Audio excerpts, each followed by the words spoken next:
Mr. Vice President, you said you're an underdog here. You are tonight for sure.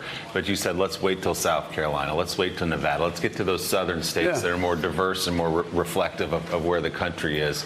You have had very strong African-American support in South Carolina. There was a new poll out yesterday, a national poll that showed Mayor Bloomberg cutting into your support among African-American voters.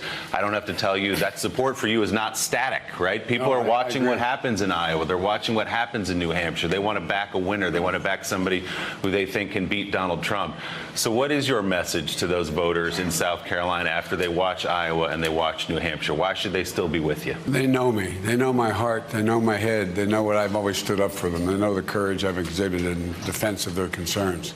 And look, I mean, it's amazing what $500 million can do, you know, in terms of being on the air. You know, just between the two billionaires, they spent $500 million so far.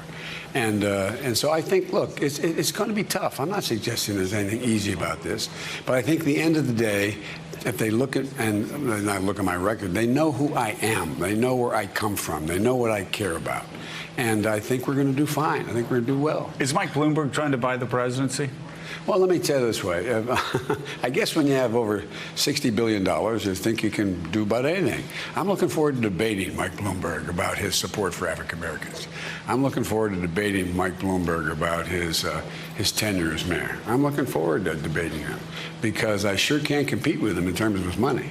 Yeah, what about Bernie Sanders? You were talking about the importance of winning Senate seats. And I got to say, as intense as Democrats are about beating Donald Trump, getting Mitch McConnell out of the position as majority leader of the Senate, not that far behind. No, I don't think it's far behind at all. So would a Bernie Sanders at the top of the ticket make it more likely that Democrats would lose important swing states and Mitch McConnell would become majority leader again? Hey, look, you're from, by God, Florida. Yeah, I know, but right on the Alabama border. Right. And you're from that area that, you know, is southern Alabama. Right. Well, we call it L.A., lower Alabama. I know. Yeah. And look, I mean, I just don't see. Bernie's a decent guy.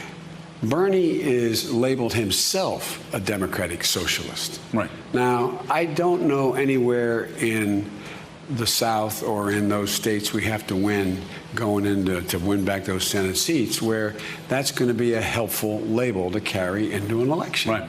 And again, it's just not one I pinned on him. It's just Bernie talks about me having baggies. Well, talk about baggies, man. You know, you're going into all these states as a democratic socialist. How does someone who's running, I've run under popular and unpopular nominees, how does somebody run and not have that label attached to them? And so, look, we're going to see, though. This is a marathon, man. I don't think anybody's predicted much of anything about who's going to win nominations in the recent past very accurately. You know, James Carville and other Democrats recently have put a finer point on it, saying we cannot nominate Bernie Sanders or we'll lose. He said people are not going to vote for socialism, he says. Do you agree with that if Bernie Sanders is the nominee, Democrats will lose? I refuse to suggest any Democrat could lose. I think, you know, we could run Mickey Mouse against this president and have a shot. Wow. So, they like that. I was in my hotel room trying to was watching the news. I was flipping channels, and I hit Fox, and the reporter said, new information about Hunter Biden and Joe Biden. And I said, oh, my gosh, what is it? And the information was that Rudy continues to investigate you.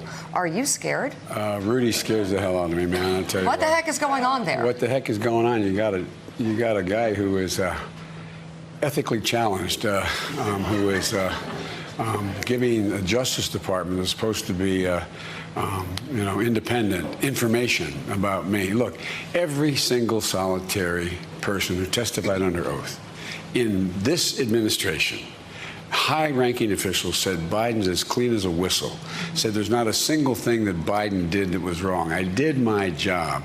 I carried out American foreign policy. I carried out the policy of all our allies. I did, and I think I'm going to say I did a hell of a job doing it. And I got the rest of the world agreeing. And And the only thing they raised is that, well, the appearance. No one said my son did anything wrong. They said the appearance of my son being on that board. He did a long interview and a long magazine piece on it. He said, yeah, it was a mistake. He, in fact, if he had thought about it more, he wouldn't have done it because, in fact, he didn't count on the Rudy Giuliani's and the, and the way some of the thugs in this administration operate. Yeah. But look, it's what it is. But no one's asserted that he's done anything wrong. And no one's asserted that I've done anything wrong. And Rudy Giuliani, going in, look, Rudy Giuliani just makes the case that think what the United States Senate just did. They acknowledge, yes, in fact, he did do all those things. Yes, in fact, he did try to get a foreign leader, not to come up with dirt on Biden, just say, I'm going to investigate Biden. Now, when have you ever seen a sitting president spend so much time, so much money, risk so much to decide to pick somebody who he wants out of the race in the Democratic primary? Yeah. It's incredible. I mean, it really is amazing. They're but all I'm fine. just glad it's Rudy. What planet are we on? So, Mr. Vice President, a lot of your case, of course, has been the idea of electability, that you're the man to beat Donald Trump. And as you said, it was a tough result in Iowa. You explained that a loss here tonight would make sense because Bernie Sanders has a home field advantage. He's from a neighboring state. But how do you explain, if the polls we believe and you end up finishing 4th or 5th, there's a mayor from Indiana, a senator from Minnesota. So there's no home field advantage there. So how would you still make the case, if you were to finish behind them here, that you're the most electable candidate going forward? Because, look, we're talking about 2 states that are great states, but they are small states. They, in fact, they're not, how can I say it, representative of what the country looks like. And how can you go in and suggest that before you get to the states that have large minority populations and diverse populations, that, in fact, you know what the outcome's going to be? Look, what did Bernie or whomever won in Iowa, and who knows who won in Iowa, but what are we talking about? 15 delegates? You got to have, or whatever the number ends up being. I guess 7 or 8 or whatever I got. I don't know what the number is, what it's going to turn out to be. But we have to get over 1,900 delegates to win. This is just beginning. I have to tell you, though, I am concerned that when you have 2 guys running who, in fact, are going to spend combined over $1 billion going into Super Tuesday, that's never happened before. Who knows where that goes? I don't know.